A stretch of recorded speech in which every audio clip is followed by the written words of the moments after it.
ആകാശവാണി വാർത്തകൾ വായിക്കുന്നത് ഗോപൻ.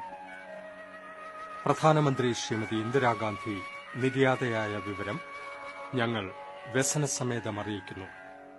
നമ്പർ 1 സഫ്ദർജംഗ് റോഡിലെ തന്റെ ഔദ്യോഗിക വസതിയിൽ സ്വന്തം അംഗരക്ഷകരിലൊരാളുടെ വെടിയേൽക്കുകയായിരുന്നു.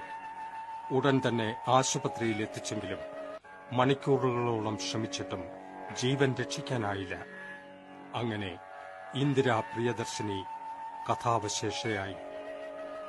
ലോകരാജ്യങ്ങളുടെ ഭൂപടത്തിൽ ഇന്ത്യയ്ക്കൊരു സുപ്രധാന സ്ഥാനം നേടിക്കൊടുത്ത ഭാരതത്തിന്റെ പ്രിയപുത്രിയുടെ ദാരുണമായ അന്ത്യം ലോക ജനതയെ ആകെ ഞടുക്കി. ലോക നേതാക്കൾ ഭാരതത്തിന്റെ ഈ തീരാനഷ്ടത്തിൽ അഗാധമായ ദുഃഖവും ഞടുക്കവും പ്രകടിപ്പിച്ചു. ആകാശവാണി വാർത്തകൾ വായിക്കുന്നത് ഗോപൻ. പ്രധാനമന്ത്രി ശ്രീമതി ഇന്ദിരാഗാന്ധി നിര്യാതയായ വിവരം ഞങ്ങൾ വ്യസനസമേതം അറിയിക്കുന്നു.